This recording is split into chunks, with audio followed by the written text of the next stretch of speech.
The story you are about to hear is a compilation of documented true facts featuring historical characters, events, or places that has played a role in shaping history.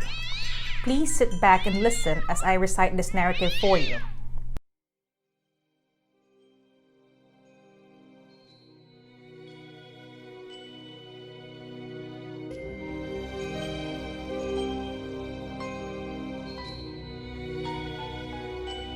On March 26, 1997, an anonymous tip prompted police to enter a sprawling Mediterranean-style group residence in a suburb of San Diego.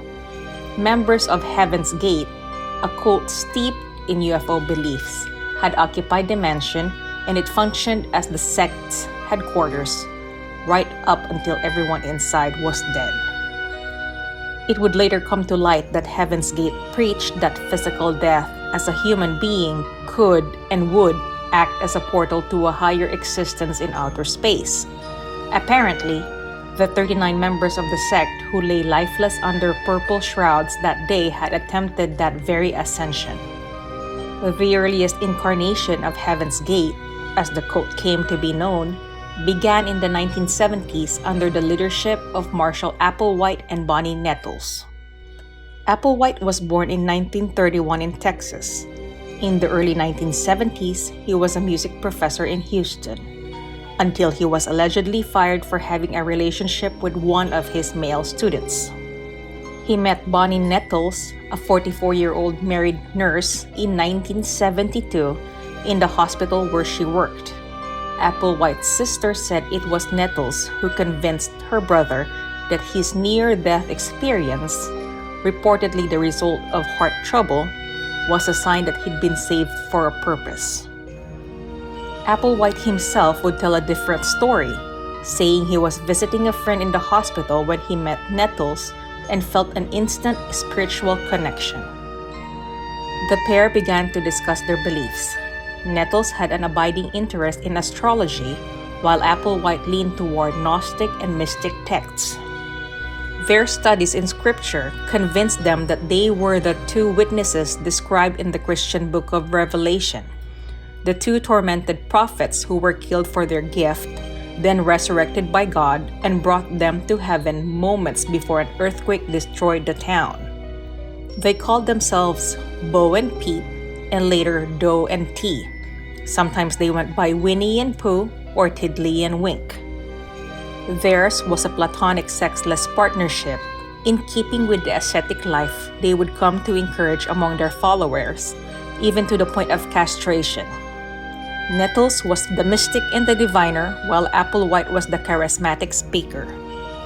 In 1975, Bo and Pete gave a presentation about Heavensgate in Oregon, distributing a flyer that was a bizarre mix of conspiracy theory, science fiction, and proselytization. UFO appeared in big letters at the top, but underneath was a disclaimer, not a discussion of UFO sightings or phenomena. The flyer provided 2 paragraphs of information on Heaven's Gate that began, "Two individuals say they were sent from the level above human and will return to that level in a spaceship or UFO within the next few months." In this presentation and others like it, Applewhite and Nettles promoted Heaven's Gate, then called variously Human Individual Metamorphosis or HIM, and Total Overcomers Anonymous, with the premise that a UFO would come and whisk the cult members away, elevating them to a new world and a better life they called TELAH, or the evolutionary level above human. On the ID special People magazine investigates cults, Heaven's Gate survivor Frank Lifford recounts the two leading about 30 happy devotees to a secret campground in Colorado, where the organization that would come to be known as Heaven's Gate initially began to take shape. Once in Colorado, Lifford said the two revealed the 17 steps that they decreed were necessary for their followers to complete in order to be UFO ready. The essential notion of the 17 steps, according to Lifford and another survivor, simply called Sawyer, was to overcome all human conditions, with sexuality topping the list.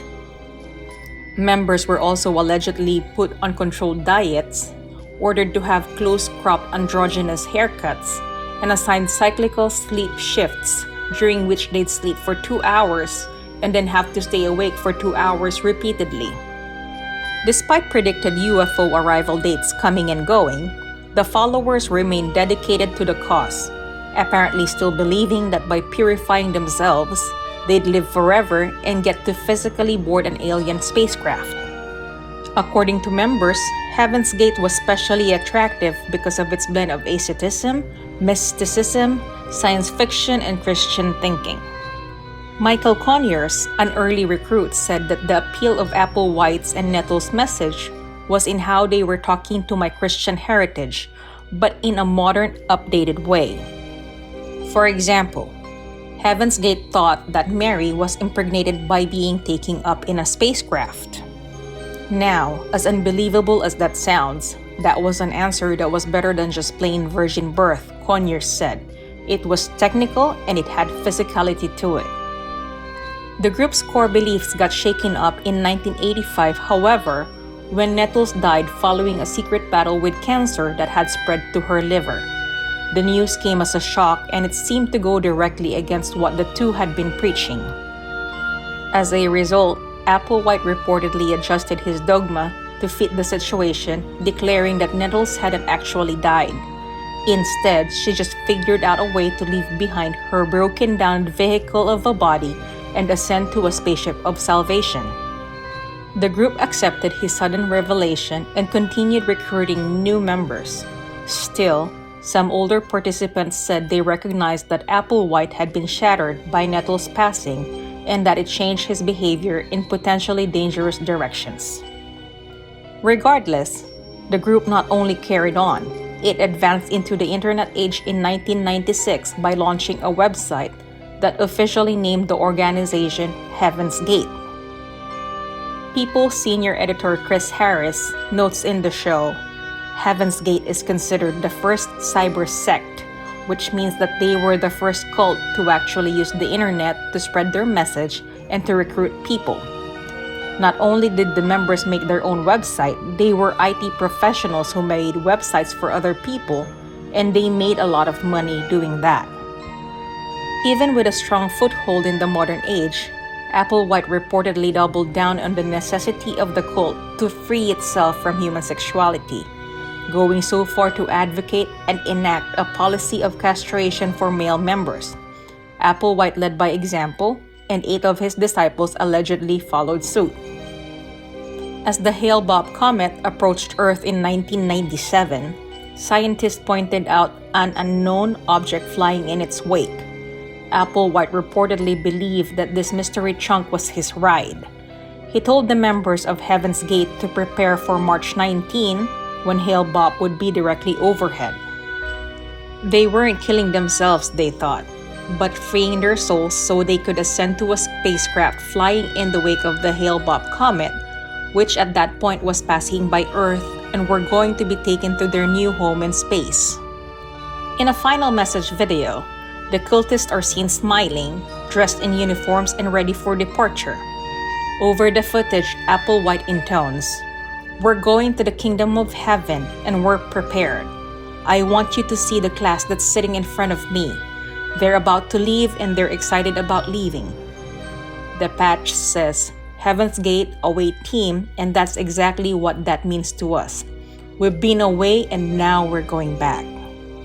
In the aftermath, investigators said the Heavensgate members killed themselves in 4 shifts, shutting down their system by overdosing on phenobarbital mixed into applesauce or pudding, and then washing it down with vodka. From there, the cultists reportedly donned painter's masks to catch any vomit and secured plastic bags around their heads to guarantee asphyxiation. Afterward, a still living member cleaned up each body and placed a purple shroud over it. Only one corpse was found without a shroud, that of a professional nurse who is presumed to have been the last to die. The death toll was 21 men and 18 women between the ages of 26 and 72. Each had reportedly left exit interview videos to be watched after their demise. When a former cult member came to check on them, he found 39 people lying neatly in their bunk beds, identical black and white Nike sneakers poking out from purple shrouds. Matching armbands read, Heavensgate Away Team.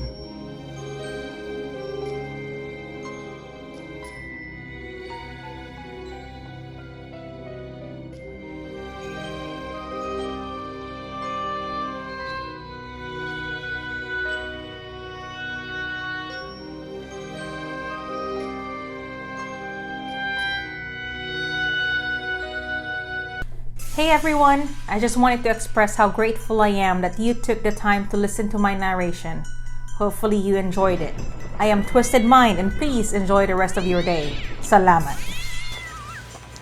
Shoutout nga po pala kina Tess Atienza, Dreamwork Stories, Aubrey Delgado, Miss Cafe Latte, Kwentong Nakakakilabot, Tiktilaok Stories, Tales from the Creepy Noy, Roger Roach TV, Miss Colette and Eriza Miguel. Maraming salamat po.